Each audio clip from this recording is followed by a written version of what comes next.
Bismillah. Assalamualaikum warahmatullahi wabarakatuh. Bismillah walhamdulillah. Wassalatu wassalamu ala rasulillah. La hawla wa la quwwata illa billahil aliyyil azim. Qala Allah Ta'ala, ya ayyuhalladzina amanu taqullaha haqqa tuqatih wa la tamutunna illa wa antum muslimun. Wa qala ya ayyuhalladzina amanu taqullaha wa qulu qawlan sadida yuslih lakum a'malakum wa yaghfir lakum dhunubakum wa man yuti'illaha wa rasulahu faqad faza fawzan 'azima. Fa inna asdaqal hadithi kitabullah wa khaira hadi Muhammadin sallallahu alaihi wasallam wa syarrul umuri muhdatsatuha fa inna kulla muhdatsatin bid'ah kulla bid'atin dhalalah wa kulla dhalalatin finnar. Jamaah yang dirahmati Allah Subhanahu wa taala, alhamdulillahirabbil alamin. Kembali Allah Subhanahu wa taala pertemukan kita di tempat yang terbaik di muka bumi ini, yaitu masjid, di Masjid Mutakin, yang semoga senantiasa Allah Subhanahu wa taala melimpahkan barokah. Amin Allahumma amin. Dan juga kita dikumpulkan di majelis yang mulia, yaitu majelis ilmu. Salam dan salawat senantiasa tercurah limpahkan atas Nabiullah Muhammad sallallahu alaihi wasallam beserta keluarga beliau sallallahu alaihi wasallam, para sahabat, tabi'in, tabi'ut tabi'in, dan juga para pengikut beliau sallallahu alaihi wasallam ila yaumil qiyamah. Dan yang ketiga, bertakwa kepada Allah dengan sebenar-benarnya takwa, yaitu senantiasa mengingat Allah Subhanahu wa taala, senantiasa mentaati Allah Subhanahu wa taala, dan mensyukuri nikmat yang telah Allah Subhanahu wa taala berikan. Dan jangan sekali-kali mati kecuali dalam keadaan Islam. Jamaah yang dirahmati Allah Subhanahu wa taala, melanjutkan pembahasan kitab Minhajul Muslim, di mana sampai pada adab terhadap makhluk. Kemarin sudah kami sampaikan terhadap adab terhadap kedua orang tua. Ada birrul walidain, dan juga kita juga membahas uququl walidain. Kemudian pada malam hari ini kami sampaikan yaitu adab suami istri. Adab suami istri. Ini di buku yang saya punya,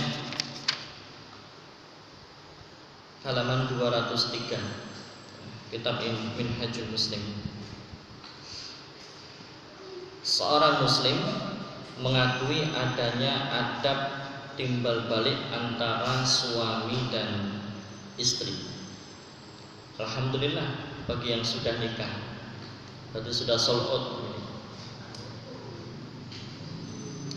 Apalagi kalau nikahnya ya nikah muda, mantan anyar sih, masya Allah. Bagi yang belum nikah, maka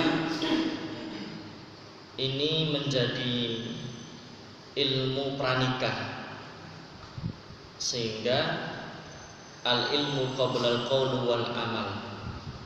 Kita semuanya, terutama yang belum nikah, mengetahui ilmunya sebelum nanti nikah beneran. Kalau sudah tahu ilmunya di awal, maka nanti akan lebih enak ketika menjalani pernikahan itu. Walaupun kita punya ilmunya pun, tetap pernikahan itu pasti ada masalah. Pasti. Bukan kemudian kita tahu ilmunya terus pernikahan gak ada masalah. Bukan berarti kita suami istri sama-sama soleh kemudian nanti gak ada masalah. Bukan. Tetap. Karena hidup itu kan kumpulan masalah, yang salah satu di antara hikmahnya adalah pendewasaan diri. Karena pengalaman itu adalah guru terbaik. Artinya masalah-masalah itu ya bisa dibilang sebagai ya sekolah kehidupannya kita. Masalah-masalah itu yang dengan itu kita menjadi dewasa. Nah, kembali bahwa kalau suami istri itu soleh dan solihah, kemudian kita punya ilmu, bukan berarti tidak akan ada masalah, pasti ada masalah. Cuman bedanya kalau orang sudah punya ilmu, maka dalam penyelesaian masalahnya pun didasarkan atas ilmu, karena sudah punya ilmu. Tetapi kalau tidak punya ilmu, ketika nanti suami istri ada masalah, maka nanti solusi yang dilakukannya hanya solusi yang mungkin berdasarkan pengalaman orang tua, mungkin berdasarkan pengalaman keluarga tetangga atau keluarga teman, mungkin berdasarkan ya kira-kira itu. Tapi kalau sudah tahu ilmunya, dia akan bisa menyelesaikan masalah itu dengan ilmu. Nah, jamaah yang dirahmati Allah Subhanahu wa taala, seorang muslim mengakui adanya adab timbal balik antara suami dan istri, dan adab-adab tersebut merupakan hak masing-masing dari keduanya atas pasangannya. Dalilnya, dalil bahwa di antara mereka itu punya hak dan kewajiban. Suami istri punya hak dan kewajiban. Ya, seorang suami, seorang istri pun juga punya hak dan kewajiban. Dalilnya yaitu firman Allah Subhanahu wa taala dalam surah Al-Baqarah ayat ke-228. Walahunna mislul ladzi 'alaihinna bil ma'ruf walirrijali 'alaihinna darajah. Dan mereka para perempuan mempunyai hak seimbang dengan kewajibannya menurut cara yang patut, tetapi para suami mempunyai kelebihan di atas mereka. Dalam surah Al-Baqarah ayat ke-228. Kemudian ayat yang mulia ini menetapkan adanya hak bagi masing-masing dari keduanya atas pasangannya. Sedangkan untuk suami atau laki-laki mendapatkan kekhususan dengan cara dengan diberi tambahan derajat atas wanita atau istri karena beberapa tanggung jawab khusus. Ini yang nanti berdasarkan firman Allah Subhanahu wa taala, ar-rijalu qawwamuna 'alan nisa, bahwa laki-laki atau suami itu dia sebagai qawwam, dia sebagai pemimpin, ya. Kenapa Allah jadikan laki-laki itu sebagai pemimpin? Karena si laki-laki atau suami ini memiliki tanggung jawab khusus. Nah, apa saja nanti tanggung jawabnya? Nah, disampaikan nanti di pembahasan kita selanjutnya insyaallah pada malam hari ini. Kemudian dalil yang selanjutnya, sabda Rasulullah SAW pada saat haji wada.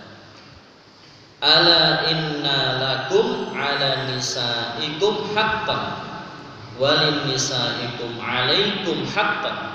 Ya. Ini diriwayatkan oleh At-Tirmidzi dan ia mensahihkannya. Ketahuilah bahwa kalian memiliki hak-hak atas istri-istri kalian, dan istri-istri kalian pun juga memiliki hak-hak atas kalian.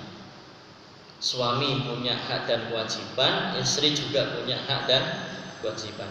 Jadi gini, hak itu kan sesuatu yang harus didapat. Kalau haknya suami berarti sesuatu yang harus didapat suami. Haknya istri adalah sesuatu yang harus didapatkan istri. Maka haknya suami itulah kewajiban istri. Sebaliknya, haknya istri itulah kewajiban suami. Nah, ini kita sebelum menikah atau juga yang sudah menikah harus tahu apa hak-haknya. Apa hak suami, apa hak istri. Atau apa kewajiban suami dan juga kewajiban istri. Ya. Baik jamaah yang dirahmati Allah Subhanahu wa taala, tentunya pembahasan tentang hak suami istri itu akan kita kembalikan atau meneladani dari Rasulullah SAW. Ya. Allah yang Maha Kuasa memerintahkan kita untuk meneladani Rasulullah SAW dan menjadikan beliau sebagai teladan yang jejaknya harus kita ikuti.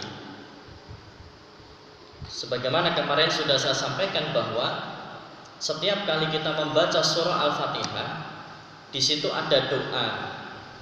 Doanya apa? Ihdinas siratal mustaqim. Kita minta ditunjukkan oleh Allah jalan yang lurus. Siratal ladzina an'amta 'alaihim. Ya, jalan lurus itu adalah jalannya mereka yang Allah beri nikmat. Siapa yang Allah beri nikmat? Ada 4, para nabi, kemudian siddiqin, kemudian syuhada dan sholihin. Lah yang pertama ini adalah para nabi, dan yang menjadi sayyidul anbiya wal mursalin, yang menjadi pemimpinnya para nabi dan para rasul itu adalah Nabi Muhammad SAW. Maka artinya ketika kita minta ditunjukkan jalan yang lurus, itu kita sedang minta ditunjukkan jalannya yang ditempuh oleh Nabi Muhammad SAW. Maka kemudian Allah Subhanahu wa taala berfirman dalam surah Al-Ahzab, dalam surah Al-Ahzab ayat ke-21, laqad kana lakum fi rasulillahi uswatun hasanah liman kana yarjullaha wal yawmal akhir wa dzakarallaha katsira. Sesungguhnya telah ada pada diri Rasulullah itu suri teladan yang baik bagimu, yaitu bagi orang yang mengharapkan rahmat Allah dan kedatangan hari kiamat, dan dia banyak menyebut Allah Subhanahu wa taala. Oleh karena itu, setiap muslim harus mengenal Rasulullah SAW untuk bisa mengambil teladan dari beliau. Seorang suami tidak bisa untuk tidak mengenal Rasulullah SAW. Seorang penguasa tidak bisa untuk tidak mengenal Rasulullah SAW yang adil saat sedang berkuasa. Seorang pemimpin tidak bisa untuk tidak mengenal Rasulullah SAW yang merupakan teladan baik dalam kepemimpinannya. Artinya bahwa ketika Allah mengatakan bahwa ada dalam diri Nabi Muhammad itu, ada dalam diri Rasulullah SAW itu uswatun hasanah, Rasulullah itu kan lengkap. Rasulullah juga punya orang tua. Artinya posisi Rasulullah itu juga sebagai anak. Kemudian Rasulullah juga punya kakek. Artinya Rasulullah posisinya di situ juga sebagai seorang cucu. Kemudian Rasulullah pun juga menikah. Maka di situ Rasulullah sebagai seorang suami. Kemudian Rasulullah punya anak. Disitulah Rasulullah sebagai seorang ayah. Dan bahkan suami dari bukan hanya satu istri. Kalau saya dan jenengan suami dari satu istri kan, baru satu istri. Baru ya nih. Wallahu alam nambah atau enggak kan ya, wallahu alam gitu lah ya. Sing lagi nikah anyar melu guyu Mas. Lagi nikah anyar melu guyu.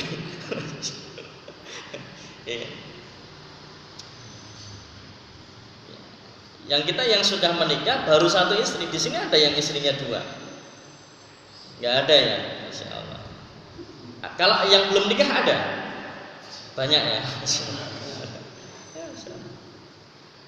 Rasulullah sebagai seorang anak, Rasulullah sebagai seorang cucu, Rasulullah sebagai seorang suami, Rasulullah sebagai seorang bapak. Nanti Rasulullah itu juga seorang panglima perang, ya. Rasulullah juga seorang pengusaha. Rasulullah juga seorang pemimpin. Rasulullah juga nanti seorang keponakan, ya.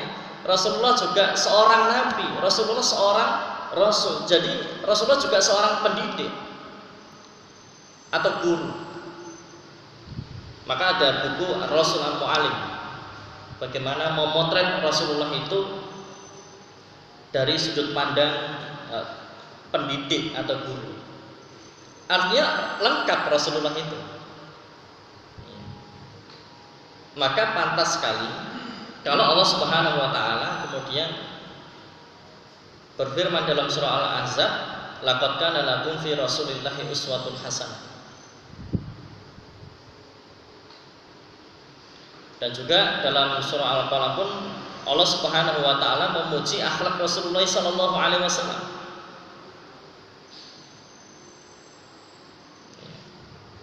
Rasulullah memiliki budi pekerti, Rasulullah memiliki akhlak yang luhur, akhlak yang mulia. Itu yang memuji langsung Allah Subhanahu wa taala. Kalau kita berakhlak baik itu kan paling yang muji ya.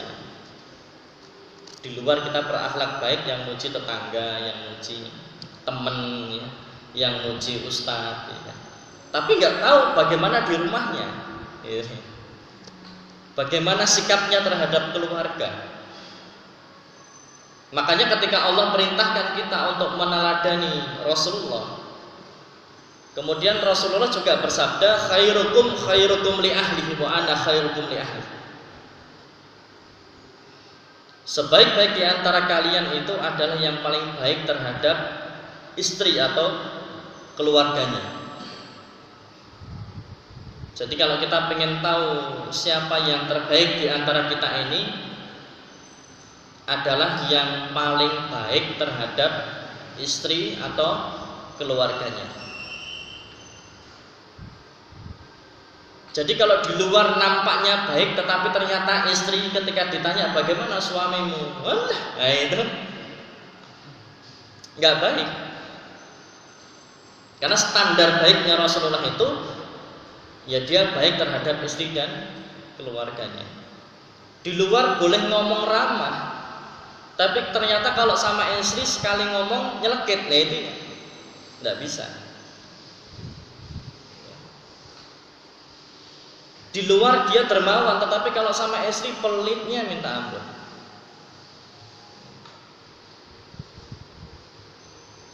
Ini tidak bisa. Rasulullah sampaikan standarnya, standar kebaikan itu khairukum li ahlihi wa ana khairukum li ahli.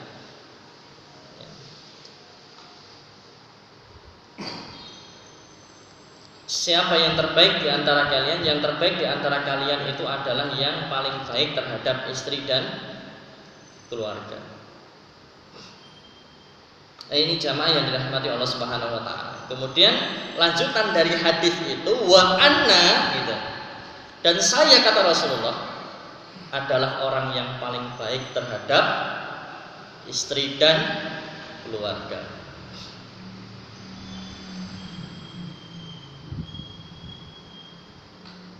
Makanya ketika di peristiwa Sirah Nabawiyah disampaikan di sana, ketika ada atau para istri Rasulullah itu minta kenaikan nafkah kepada Rasulullah, ya Rasulullah, kami para istri-istrimu ini minta kenaikan nafkah. Jadi Rasulullah itu kalau kita lihat nanti dalam Sirah Nabawiyah, Rasulullah itu kalau ngasih nafkah ke suaminya kalau Rasulullah itu ngasih nafkah ke istrinya itu 1 tahun. Jadi kalau Rasulullah ngasih nafkah ke istrinya, ya, ngasih kebutuhan dapur gitu, itu langsung dikasih untuk jangka waktu 1 tahun. Dan Rasulullah itu kalau dulu sebelum jadi nabi ya ma'isyahnya adalah berdagang. Ya, Rasulullah itu seorang pedagang, seorang pengusaha yang bahkan sudah ekspor impor gitu ya. Maka dalam surah Quraisy, ya, li'ilafi Quraisy ila fihim rihlatash shita'i was-sayf. Jadi rihlah itu kan perjalanan. Nah, yang dimaksud perjalanan di sini itu adalah perjalanan dagang. Perjalanan dagang yang biasa dilakukan oleh orang-orang Quraisy. Sebagaimana Rasulullah itu juga dari jalur keturunan Quraisy. Beliau orang Quraisy. Rihlatash shita'i was-sayf. Jadi dagangnya itu sudah ke Yaman ya, kemudian ke Syam gitu. Artinya sudah keluar negeri gitu dalam menjalankan perdagangannya. Tapi setelah menjadi nabi atau menjadi rasul, maka beliau tidak berdagang. Tetapi oleh Allah Subhanahu wa taala Rasulullah itu memiliki hak, ya, dari beberapa sumber harta. Di antaranya adalah ghanimah. Rasulullah punya hak, ya, sebagian hak dari ghanimah. Jadi kalau perang musuhnya kalah, itu kan meninggalkan banyak harta di situ di medan perang. Nah, itu menjadi haknya muslimin. Itu namanya ghanimah. Jadi perang kalah, kemudian banyak harta yang tertinggal di situ. Itu menjadi haknya muslimin. Nah, itu Rasulullah dia punya hak di situ, sebagian hak dari harta ghanimah. Kemudian juga Rasulullah memiliki hak fai'. Ya, fai' itu dari harta ghanimah itu nanti dipilih lah, ya, dipilih dulu Rasulullah mau yang mana. Ya. Kemudian juga sumber harta dari Rasulullah itu dari hadiah, ya, dari hadiah, karena beberapa sahabat memberikan hadiah kepada Rasulullah Sallallahu Alaihi Wasallam. Di antaranya adalah kisah ada seorang yang memberi hadiah kepada Rasulullah baju ini, yang kemudian bajunya diminta oleh sahabat itu karena bajunya bagus. Tetapi bukan karena baju yang bagus sebetulnya sahabat itu minta, tetapi karena baju itu sudah dipakai Rasulullah. Intinya kayak ngalap berkah gitu ya, pengen dapat berkahnya dari Rasulullah, yang sehingga dia minta baju itu. Jadi bukan karena bajunya, tapi karena pengen mendapatkan keberkahan dari Rasulullah Sallallahu Alaihi Wasallam. Yaitu beberapa sumber pendapatan Rasulullah Sallallahu Alaihi Wasallam. Ada banyak sekali sumber pendapatan Rasulullah. Yang dengan itulah kemudian Rasulullah itu menafkahi keluarga dengan harta itu. Kalau sedekah Rasulullah haram, ya, keluarganya Rasulullah itu haram menerima harta sedekah. Tapi kalau hadiah boleh. Nah, jamaah yang dirahmati Allah Subhanahu wa taala, kembali ke tadi bahwa Rasulullah itu sebagai seorang suami dan bahkan istrinya banyak, ya kan? Kemudian istri-istrinya itu minta kenaikan nafkah. Maka oleh Rasulullah diberi pilihan. Pilihannya adalah aku berikan dunia kepadamu, tetapi aku cerai baik-baik. Ataukah kamu pengen tetap bersamaku, tetapi ya dengan hidup secukupnya, dengan hidup yang sederhana. Karena mohon maaf, hartanya Rasulullah itu bukan hanya untuk Rasulullah saja, tetapi Rasulullah juga harus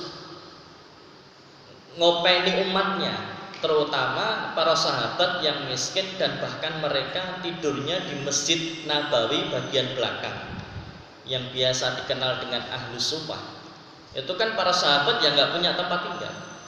Mereka hijrah dari mana? Mekah ke Madinah itu kan dalam keadaan miskin.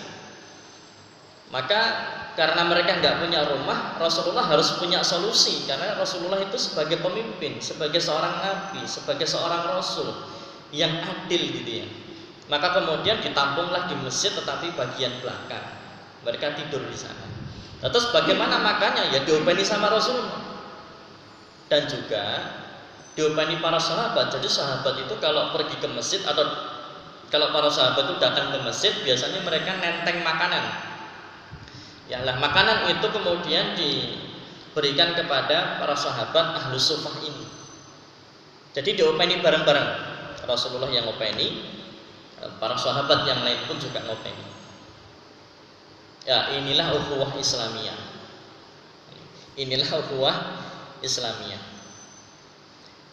Maka teman-teman kalau lihat rumahnya, jadi Rasulullah kan istrinya lebih dari 4, dan itu syariat khusus yang diberikan kepada Rasulullah.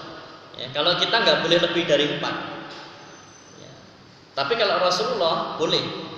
Itu syariat khusus. Ya, karena beda, ya beda, akan jadi beda nanti.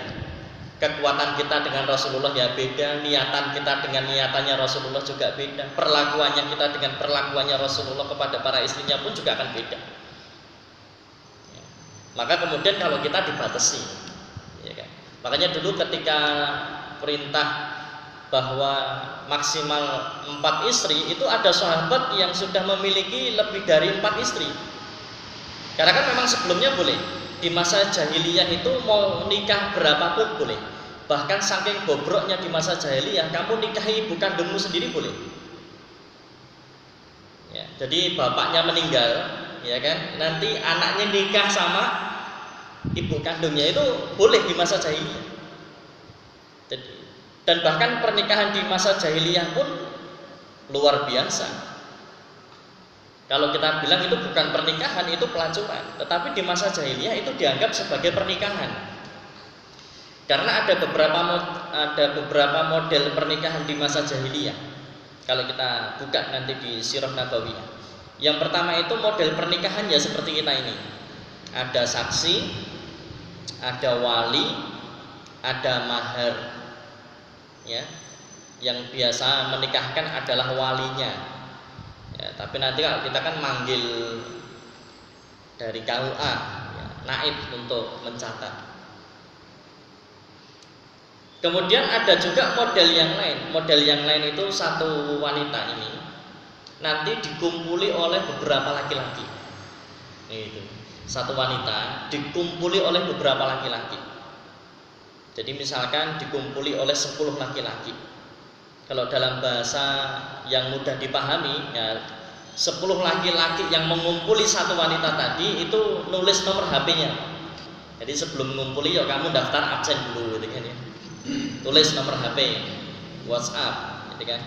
Nah, sudah terkumpul itu 10 orang. Lah nanti kalau wanitanya hamil, itu anaknya siapa?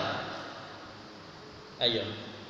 Kan yang urun banyak, yang berpartisipasi kan banyak, 10 laki-laki tadi. Lah kalau ini wanita hamil, maka kemudian 10 laki-laki yang sudah mencatatkan biodata, kalau dalam bahasa kita sudah mencatatkan nomor HP tadi, ya, nomor WhatsApp, dibikin grup lah, grup WhatsApp ya. Artinya mereka dipanggil, nanti diadakan kesepakatan. Kesepakatannya adalah wanitanya hamil tadi. Nah, nanti ketika melahirkan si wanitanya mau pilih dari 10 laki-laki itu, ini misalkan 10 loh ya, bisa jadi kurang, bisa jadi lebih. Nah, dari ke-10 laki-laki tadi si wanita ini menginginkan bapaknya yang mana. Yang ditunjuk jadi bapaknya itu nggak boleh nolak. Itu modelnya seperti itu. Model kedua. Satu wanita dikumpuli laki-laki banyak, nanti ketika hamil atau melahirkan ini dikumpulkan semuanya, terus si wanitanya akan milih dia akan atau dia pengen bapaknya si bayi ini siapa. Ya nanti yang jadi masalah kalau nggak cocok DNA-nya. Nah kemudian cara yang ketiga ini juga sama, satu perempuan, satu wanita ini dikumpuli oleh banyak laki-laki, kemudian nanti ketika hamil dan melahirkan akan dikumpulkan itu para laki-laki yang dulu pernah berpartisipasi gitu kan ya, pernah urun itu, kemudian dipanggilkanlah ahli nasab, ya, ahli nasab. Kemudian bayinya ini akan dilihat kakinya, kemudian akan dicocokkan dengan kakinya dari 10 laki-laki tadi. Itu bisa dicek, Pak. Itu oleh para atau oleh orang yang ahli nasab itu bisa dicek hanya dengan melihat kaki. Nah kira-kira kakinya ini ada kesamaan dengan laki-laki yang mana? Dan nanti yang menentukan di sini itu adalah yang ahli nasabnya. Nah kalau sudah ketemu, oh ini sama si C, ya sudah, berarti yang akan menjadi bapak dari si bayi ini adalah, atau yang menjadi suami dari si wanita itu adalah si C itu tadi. Ini model-model pernikahannya orang-orang di masa jahiliyah dulu. Ya. Tapi begitu kemudian Islam turun, ya, Nabi Muhammad diangkat sebagai seorang nabi, seorang rasul, maka yang diambil itu adalah model pernikahan yang tadi pertama tadi. Jadi ada saksi di situ, ada wali di situ, ada mahar di situ. Ya seperti pernikahan kita sekarang ini. Ini jamaah yang dirahmati Allah Subhanahu wa taala. Nah, ketika Rasulullah memberikan opsi, ternyata para istri Rasulullah itu sepakat untuk tetap tinggal bersama Rasulullah, tetap kepingin menjadi istrinya Rasulullah walaupun hidupnya sederhana. Maka di dalam Al-Quran itu ada surah Al-Hujurat, betul ya? Al-Hujurat itu kan bilik-bilik. Itu menggambarkan bahwa para istri Rasulullah itu punya rumah memang. Setiap istri Rasulullah diberikan rumah. Tetapi rumahnya itu ya hanya petakan rumah. Kalau dibahasakan Hujurat tadi, dia bilik-bilik. Yang sehingga tidak luas, tidak lantai 2, enggak. Ya hanya satu petak saja. Di situ ada paling depan untuk tamu, kemudian yang belakang itu ya untuk dapur, untuk kamar mandi, untuk kamarnya Rasulullah SAW. Sangat sederhana sekali. Ya. Bahkan dalam kitab Syama'ilun Nabi atau Syama'ilun Muhammadiyah menggambarkan tentang kehidupan Rasulullah yang sederhana, sebagaimana yang disampaikan oleh Aisyah radhiyallahu anha bahwa pernah dalam waktu beberapa minggu atau 1 bulan itu Rasulullah atau keluarganya Rasulullah itu dapurnya tidak ngebul, artinya memang nggak masak. Kenapa nggak masak ya? Karena memang nggak ada yang dimasak. Lalu terus makannya apa? Makannya cuma kurma sama air putih. Bayangkan selama kurang lebih 1 bulan itu Rasulullah hanya dan keluarganya, maksudnya para istrinya, hanya makan kurma dan air putih. Bisa dibayangkan panasnya seperti apa itu badan, hanya makan kurma dan air putih. Ini salah satu potret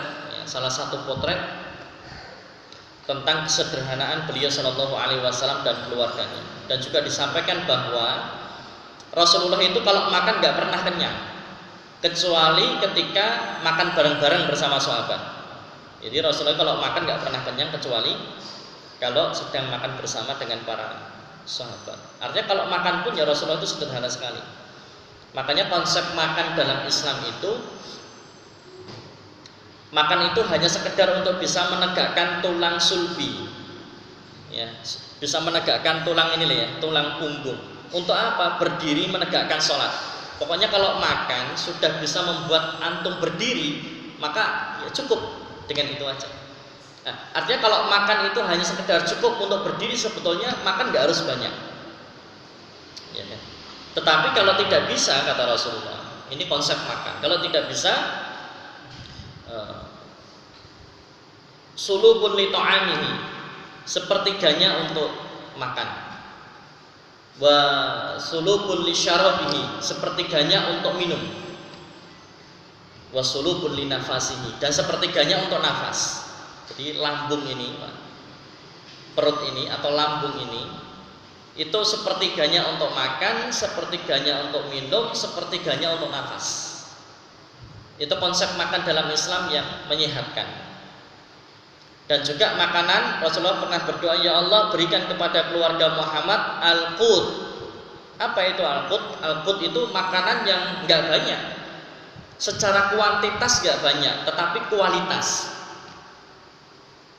Jadi makanan itu ternyata yang penting kualitasnya.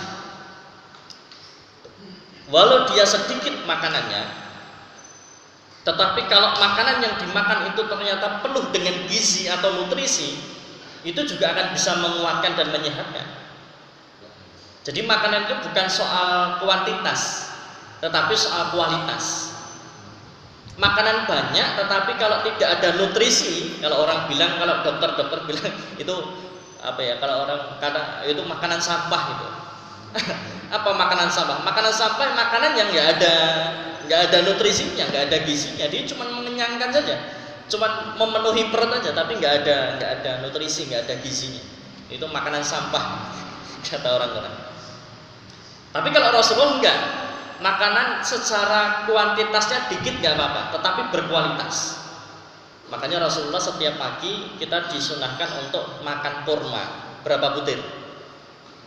Makan kurma 3 atau 7? 3 atau 7? Nanti dilihat ya. Sarapannya itu pakai kurma itu ya. Sarapannya pakai kurma. Ini jamaah yang dirahmati Allah Subhanahu wa taala, sekilas saja. Nah, intinya bahwa Rasulullah itu sebagai seorang suami, beliau sudah mengatakan khairukum khairukum li ahli wa ana khairukum li ahli. Sebaik-baik di antara kalian yang paling baik terhadap istrinya atau keluarga, dan saya orang yang paling baik terhadap istri dan keluarga. Makanya ketika para istri Rasulullah diberi opsi untuk kamu aku beri dunia tetapi aku cerai, apa kamu hidup sederhana tetap bersamaku? Ternyata para istri Rasulullah sepakat untuk tetap tinggal bersama Rasulullah SAW. Bahkan Saudah itu kan istri keduanya Rasulullah sepeninggal Khadijah. Jadi begitu Khadijah meninggal, Rasulullah punya anak kecil-kecil, maka kemudian Rasulullah menikah dengan Saudah. Ya, Saudah itu usianya bisa dibilang tua, 60 sampai 70-an tahun ya. Kalau bisa kita bilang sekarang ya sudah nenek-nenek gitu ya. Itu Saudah. Kenapa Rasulullah menikah dengan nenek-nenek atau orang yang sudah tua? Karena memang Rasulullah punya anak kecil-kecil, sedangkan Rasulullah sudah pada saat itu beliau diutus menjadi seorang nabi, seorang rasul yang tugas dakwahnya berat, tugas dakwahnya sebumi itu. Maka salah satu hikmah diantara kenapa beliau menikah dengan Saudah adalah karena Saudah otomatis dia keibuan, betul ya? Nenek-nenek itu biasanya, kakek atau nenek ini sepuh ada ini masya Allah, itu biasanya kalau ke cucu sayangnya luar biasa ya, kalau ke cucu itu nggak tegel ya, sayangnya luar biasa. Lihat cucunya nangis itu nggak kuat ya. Ini kakek atau nenek, makanya biasanya gitu. Jadi kalau kita suami istri punya anak itu kan ya, anaknya minta jajan apa, kemudian si suami atau istrinya enggak, wis anaknya nangis kayak apa, enggak kemarin. Tapi kalau itu kedengar sama kakek atau nenek udah nggak tegel itu. Kitanya nggak ngasih, kakek neneknya ngasih. Ini tuh ya. Karena memang itu kan. Makanya Rasulullah ketika yatim piatu gitu kan, bapaknya meninggal, kemudian ibunya meninggal, siapa yang ngasuh? Kakeknya, Abdul Muthalib. Sepeninggal Abdul Muthalib barulah diasuh oleh pamannya, yaitu Abu Thalib.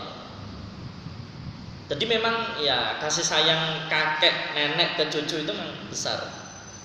Ya. Nah, kembali ke tadi jamaah yang dirahmati Allah Subhanahu Wa Taala, karena Saudah itu keibuan yang sehingga ya akan sangat bisa untuk mengayomi atau ngopeni, gitu kan, ngopeni anaknya Rasulullah Sallallahu Alaihi Wasallam. Ya. Baru setelah itu kemudian kan setelah Saudah Rasulullah menikah dengan Aisyah radhiyallahu anha. Tetapi menikah dengan Aisyah radhiyallahu anha itu serumahnya setahun berikutnya. Baik, kita tidak berbicara itu, tetapi ini hanya sekedar gambaran saja, hanya sekedar gambaran.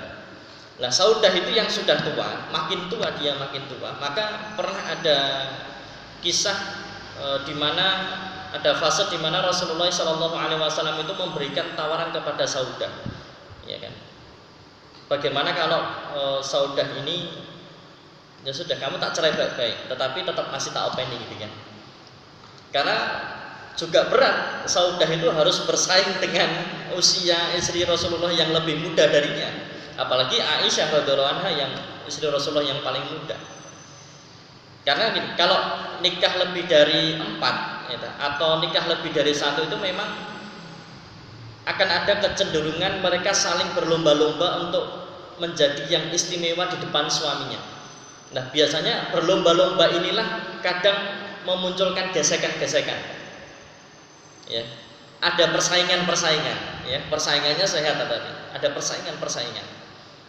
Nah, itu. Makanya Rasulullah nampaknya ini Saudah istrinya yang paling tua, sedangkan yang lain masih muda-muda gitu kan. Yang lain bersaing untuk menjadi orang yang istimewa, menjadi istri yang istimewa di hadapan Rasulullah. Tapi Saudah mengatakan, enggak ya Rasulullah, enggak, aku tetap pengen bersamamu, tetap pengen menjadi istrimu. Dan apa kata Saudah, malamku aku hadiahkan kepada Aisyah radhiyallahu anha. Ya, jatah malamnya Saudah itu dihadiahkan kepada Aisyah radhiyallahu anha. Makanya Aisyah itu sama Saudah gini banget. Kenapa? Karena Aisyah itu mendapatkan jatah malamnya Saudah. Itu. Baik, jamaah yang dirahmati Allah Subhanahu wa taala, bahwa tadi khairukum khairukum li ahlihi wa ana khairukum li ahli. Kita diminta untuk meneladani Rasulullah sallallahu alaihi wasallam. Di antaranya adalah kita diminta untuk meneladani Rasulullah sebagai seorang suami. Ya. Rasulullah sallallahu alaihi wasallam memiliki 11 istri,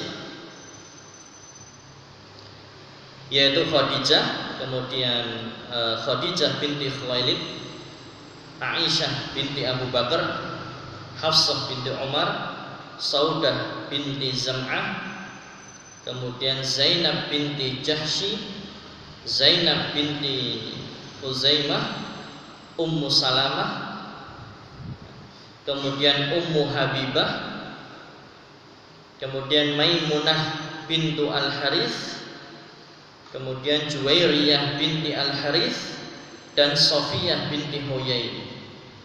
Beliau sallallahu alaihi wasallam meninggal dalam keadaan menikah dengan 9 dari mereka.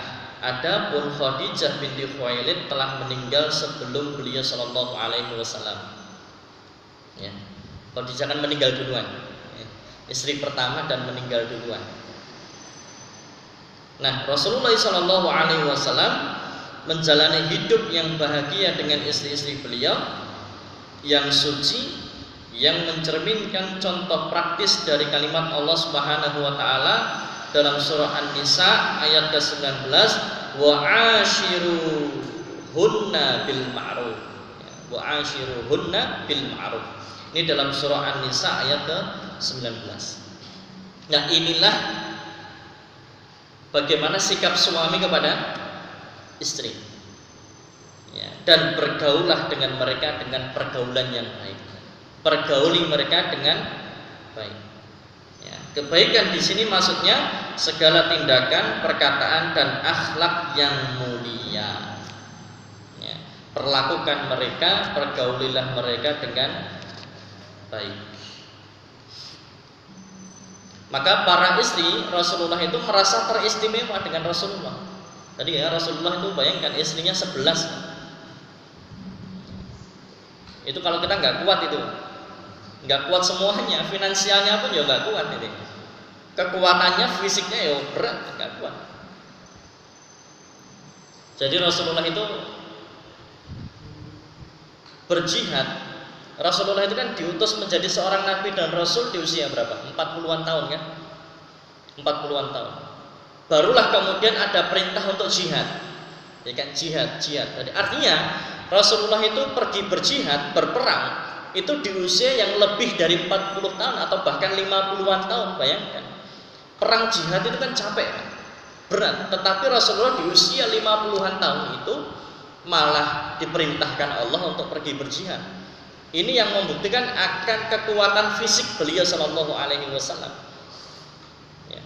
Bahkan ada sebuah fase di mana para sahabat harus menggali parit, ya kan, di perang Ahzab itu. Para sahabat menemukan ada batu besar yang susah dipecah. Ya. Dipukul sama sahabat-sahabat nggak pecah-pecah. Pecahnya dipukul Rasulullah, pecah itu. Bagaimana kekuatan fisik beliau sallallahu alaihi wasallam. Ya kan? Makanya Rasulullah itu agendanya setiap ba'da subuh, ya kan? Setiap ba'da subuh itu Rasulullah akan mendatangi istrinya satu persatu. Salam, mendoakan. Gitu aja. Salam, mendoakan. Kemudian kalau Rasulullah lapar, ya Rasulullah akan makan di rumah istrinya juga. Pernah suatu ketika Rasulullah lapar, adakah makanan di sini? Nggak ada makanan ya Rasulullah, ya sudah saya tak puasa. Gitu. Nggak ada makanan, bukan karena belum masak, bukan karena enggak. Karena memang ya nggak ada makanan. Apa yang dimasak? Maka kemudian Rasulullah lebih memilih untuk puasa. Bukan marah-marah, tapi puasa. Iki bojo apa ya nek masak ya puasa gitu ya. Nah, kemudian nanti Rasulullah itu akan muteri istrinya lagi ketika ba'da asar. Sore hari itu Rasulullah akan muteri istrinya satu persatu. Rasulullah akan masuk berbincang, mendengarkan curhat mereka. Rasulullah akan bersendaguro dengan mereka, kemudian nanti diakhiri di rumah istri yang mendapatkan jatah malam.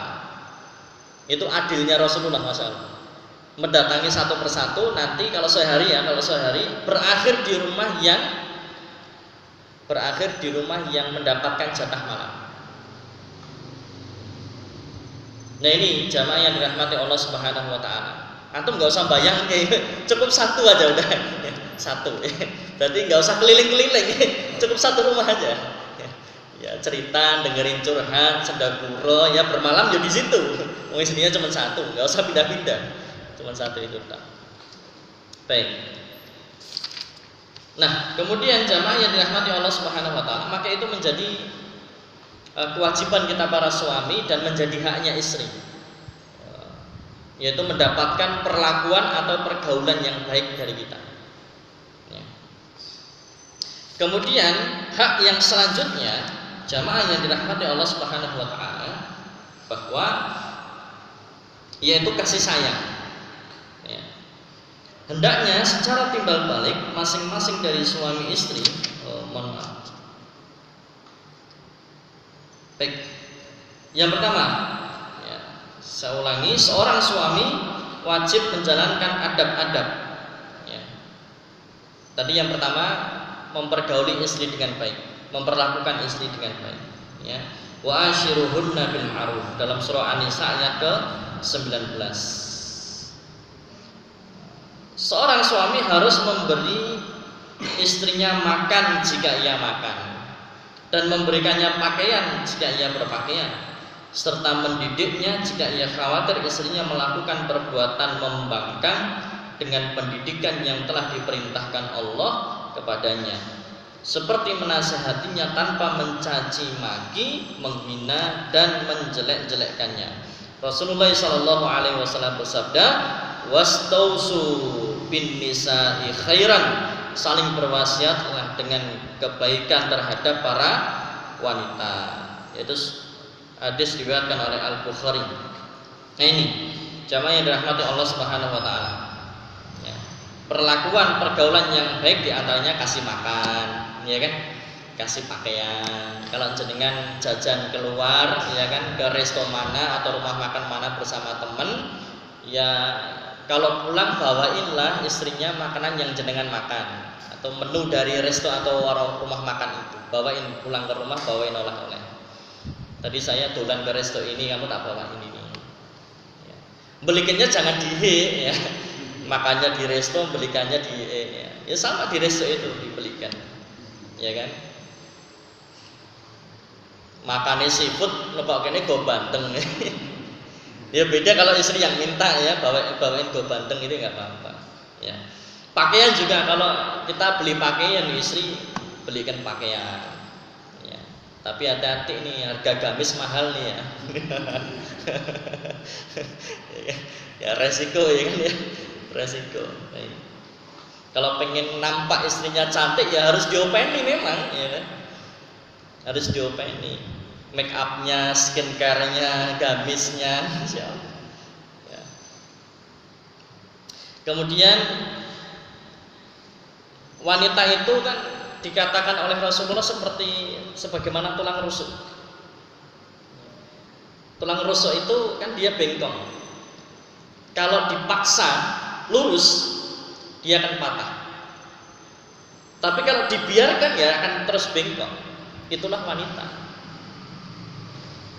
Kalau kita meluruskan istri dengan cara yang langsung gitu kan, akan patah dia. Tidak akan bisa menerima itu. Tapi kalau kita biarkan ya akan seterusnya bengkok. Maka caranya apa tadi? Rasulullah SAW bersabda, "Wastausu bin nisa'i khairan." Berwasiatlah kepada mereka, nasihatilah mereka, tetapi dengan cara apa? Dengan cara bil ma'ruf, dengan cara yang baik, dengan perlakuan yang baik, dengan pergaulan yang baik. Karena nasihat itu memang harus disampaikan dengan cara yang baik.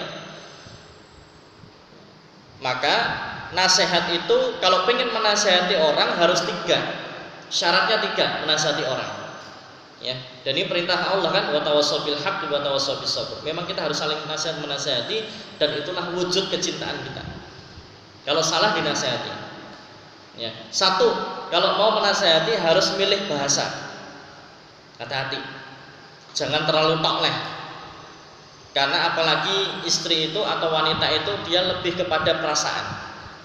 Ya. Jangan terlalu tokleh. Ya pertama mungkin disindir-sindir dulu, ya kan. Kalau dengan sindiran kok kelihatannya kurang peka, ya mungkin dinasihati, mungkin dengan cara ya diajak jalan-jalan dulu kan, atau diajak makan dulu kan. Ini disenengin dulu aja, kasih hadiah, diajak shopping. Lah setelah itu baru kemudian kita sisipkan nasihat.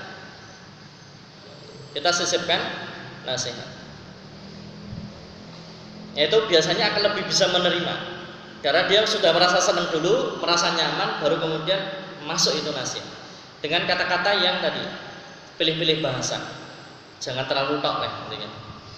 Kemudian contoh misalkan istri masak kok kasinen, apa jangan asem kok asemen, ikut campur keringat, oh jangan ngono ya.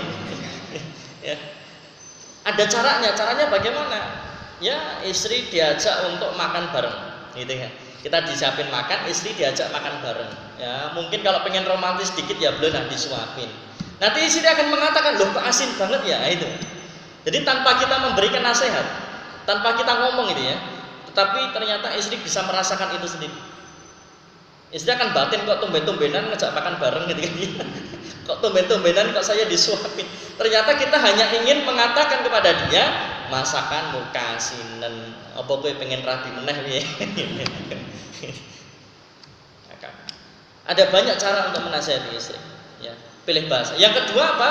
Pilih cara tadi ya, caranya. Pilih cara. Situ atau pilih bahasa, dua pilih cara. Yang ketiga, pilih waktunya. Pilih waktu, pilih bahasa, pilih cara, pilih waktu. Penting ini Pak, tiga. Supaya apa? Nasihat itu akan mudah untuk diterima.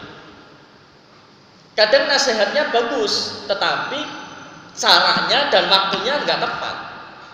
Yang sehingga apa? Nasihatnya susah untuk diterima. Ya. Pilih bahasa, pilih cara, pilih waktu. Sudah saya sampaikan dulu kisahnya Ahmad. Kisahnya Imam Ahmad ketika ingin menasihati Yusuf, muridnya. Ketika Imam Ahmad melewati majelisnya Yusuf, muridnya, sedangkan Yusuf duduk berada di bawah pohon rindang, sedangkan jamaahnya kepanasan. Ini kan harus dinasihati. Tetapi Imam Ahmad tidak menasihati di depan jamaahnya, karena kalau menasihati di depan orang banyak namanya menjatuhkan harga diri dan kehormatan. Maka apa yang dilakukan oleh Imam Ahmad menggunakan tiga tadi. Rumusnya tiga tadi. Pilih bahasa, pilih cara, pilih waktu. Maka apa yang dilakukan Imam Ahmad? Imam Ahmad datang ke rumahnya Yusuf, muridnya, itu jam 2 malam Pak. Karena Imam Ahmad tahu persis kalau Yusuf jam segitu mesti bangun dan sholat malam. Datang jam 2, jalannya pelan-pelan, ya, ketuk rumahnya pelan-pelan. Assalamualaikum, waalaikumsalam, dijawab dari dalam. Ini siapa? Kata Yusuf. Kemudian Imam Ahmad mengatakan, ini saya Ahmad. Yusuf mikir, Ahmad siapa? Saya cuman kenalan Ahmad itu ya guru saya Imam Ahmad. Apakah ini Imam Ahmad? Ya saya Imam Ahmad. Ya Allah, masya Allah Syekh. Kenapa guru malam-malam kesini? Maka kemudian Imam Ahmad mengatakan, wahai Yusuf, tadi aku siang melihat kamu mengisi pengajian, kamu duduk di bawah pohon rindang, sedangkan jamaahmu kepanasan. Tolong besok jangan diulangi, ya kan? Kalau iop kabeh nek panas kabeh. Besok jangan diulangi. Sudah itu saja nasihatku. Kemudian Imam Ahmad pergi itu sambil jalannya berjinjit, supaya apa? Keluarganya nggak dengar, supaya istrinya nggak dengar, anaknya nggak dengar. Ini loh ya. Kadang orang menasihati dengan nafsu. Benar yang disampaikan, tetapi dia salah pilih cara, salah pilih waktu, yang dengan itulah orang nggak mau menerima nasihatnya. Lah sama juga seperti inilah kita kepada istri. Kalau istri buat salah, ingat dia tulang rusuk. Yang kalau dipaksa maka akan patah, kalau dibiarin akan bengkok. Makanya bagaimana dilus-lus aja, Pak. Dilus-lus saja. Ya kan? Nanti akan lurus tuh. Akan lurus dengan apa? Nasihat yang baik. Dengan perlakuan yang baik. Banyak cara untuk bisa menasihati istri. Kasih bukunya, misalkan supaya istri pakai hijab, gitu kan ya. Belikan aja hadiah, dibungkus bagus, ya kan, tulisi I love you, gitu kan ya. Kasihkan hadiah, ternyata buku tentang keutamaan memakai hijab, gitu. Atau mungkin istrinya suka gosip, gitu kan ya. suka gosip ngerasani nek esuk-esuk blonjo ning tukang sayur karo tangga-tanggane malah ngerasani metani tanggane gitu kan. Bagaimana caranya? Ya kan? Belikan buku tentang gosip, dosa dan azabnya dibungkus bagus, kemudian nanti dikasihkan, atau mungkin ya dipotongkan video-video ceramah, dikasih video-video ceramah yang membahas soal itu, kemudian nanti share link kepada istri supaya istri nanti membaca itu. Banyak cara untuk menasihati istri, jangan tok leh. Ya kan, jangan tok leh. Karena istri itu perasaan, lebih kepada perasaan. Dengan itulah maka kemudian istri itu akan menganggap bahwa engkau ini suami yang istimewa, Masya Allah. Bahkan menasihati terhadap sesuatu yang enggak benar pun kita bisa masuk itu dengan cara yang lembut sekali, dengan cara yang halus, Masya Allah. Soalnya nanti kalau kita menyampaikan nasihatnya tok oleh istri jadi marah, karena istri marah kita ikutan marah. Apa yang terjadi Pak ketika suami istri marah? Bahaya. Itu bisa terjadi piring terbang di rumah. Ya kan ya. Bisa terjadi perang dunia itu di dalam rumah. Sing mesake anake ndomblok anake ngelatih bapak ibu padu ki ngopo. Anake keplok-keplok malah aku dukung bapak kok enak men itu. Oh bal-balan malah. Iya kan? Bertengkar di depan anak itu nanti akan mempengaruhi psikis anak. Membahayakan. Ya kan? Itu kalau kemudian kalau marahnya masih marah syar'i boleh lah, diem, marahnya syar'i diem. Nanti kalau sudah adem dirembuk lagi. Tapi kalau ternyata dia tidak bisa mengendalikan emosinya, makanya Rasulullah sampaikan, ada sahabat yang datang kepada Rasulullah, ya Rasulullah ausini, ya Rasulullah nasihati aku. Rasulullah mengulang 3 kali nasihatnya, la tabdob. Artinya apa? Jangan luapkan kemarahan. Kalau memang tidak bisa mengontrol, kalau tidak bisa mengendalikan emosi, gitu. Kontrol emosimu. Boleh kau luapkan amarahmu, tapi kontrol emosimu. Harus sesuai dengan syariat, gitu kan ya. Lah kalau tidak bisa mengontrol atau mengendalikan emosi, yang terjadi, mohon maaf, kadang suami ada yang hobi mengucapkan kata talak. Betul? Marah dikit, talak. Marah dikit, talak. Cuman itu nanti ada pembahasan tersendiri bab terkait dengan talak. Ya, panjang pembahasannya. Kemudian yang kedua, ada juga suami yang entengan tangan. Kalau marah, wes pokoknya istrinya dijotosi. Atau kalau enggak ngerusak perabot rumah. Atau membanting HP, atau apa, akan ngelarani anaknya. Jadi kalau suami dan istri bertengkar itu biasanya yang jadi korban juga anaknya, padahal anaknya ramu dengan apa-apa. Nah ini banyak. Kenapa? Tidak bisa mengontrol emosi, tidak bisa menahan emosi. Dan ini membahayakan. Bayangkan suami istri loh, dulu diperjuangkan untuk bisa menikahinya. Begitu sudah menikah kok malah dijotosi. Kayak meh golek bojo, kok meh golek kanca tinju gitu loh. Kalau memang sudah tidak suka, tidak cocok, kembalikan ke orang tuanya, tapi baik-baik. Jangan disakiti, jangan dilukai. Itu yang anake wong liya. Makanya kullukum ra'in wa kullukum mas'ulun an ra'iyatihi. Setiap kita itu akan dimintai pertanggungjawaban oleh Allah Subhanahu wa taala. Suami akan dimintai pertanggungjawaban, istri pun juga akan dimintai pertanggungjawaban. Maka jangan sampai kemudian kita ini ya melampiaskan kemarahan, tidak bisa mengontrol, mengendalikan emosi. Maka jamaah yang dirahmati Allah Subhanahu wa taala, nasihat itu baik. Tetapi nasihat yang baik harus disampaikan dengan cara yang baik, dengan cara yang ma'ruf. Jangan nasihat itu disampaikan dengan cara yang munkar. Yang terjadi nanti adalah kerusakan-kerusakan dan bahkan terjadi perceraian. Tingkat perceraian sekarang banyak, mungkin sepuh tahu nih sekarang tingkat perceraian Pak, di pengadilan itu kawah sekarang banyak sekali, dan ternyata kebanyakan hulu, istri yang menggugat cerai. Hati-hati ini, karena itu yang menjadi target dari iblis. Iblis itu dari syaitan yang bisa mempengaruhi keluarga supaya bisa bercerai. Ya, tapi perceraiannya bukan perceraian yang atas nama kebaikan, ya kan? Kan ada juga cerai itu memang sesuatu yang boleh, ya kan? Tapi dibenci. Artinya, tetapi terkadang cerai itu juga menjadi solusi. Memang dia harus cerai. Loh kalau suaminya KDRT terus, masa nggak cerai-cerai? Ya harus cerai. Ya, kalau suaminya selingkuh terus, mosok nggak cerai? Ya, harus cerai. Itu solusi terbaik. Tetapi kalau masih bisa ditoleransi, ya pertahankan. Ya. Rasulullah suatu saat pernah memerintahkan sahabat untuk pertahankan rumah tanggamu. Tetapi juga Rasulullah kadang juga mengizinkan sahabat itu untuk bercerai. Ada kalanya dipertahankan, ada kalanya memang harus cerai. Ya, tetapi tadi syaitan itu akan berusaha untuk membuat rumah tangga itu jadi congkrah sampai kemudian cerai. Lah kalau syaitan bisa membuat rumah tangga itu cerai, maka syaitan tadi akan dipanggil oleh iblis. Untuk apa? Duduk kamu, istirahat. Selesai tugasmu. Kenapa? Karena sudah bisa menceraikan keluarga muslim ini. Jadi ternyata syaitan yang bisa menceraikan keluarganya muslim, keluarganya orang-orang beriman, itu sudah diapresiasi banget sama iblis, Pak. Itu sudah pencapaian yang tinggi. Maka supaya tidak terjadi itu, kita harus tahu mana hak, atau kita harus tahu hak dan kewajiban suami istri. Demikian jamaah yang dirahmati Allah Subhanahu wa taala, belum selesai pada malam hari ini, akan kita lanjutkan di pertemuan yang akan datang membahas tentang hak dan kewajiban suami istri. Demikian dari apa yang kami sampaikan. Ada yang bertanyakan? Silahkan.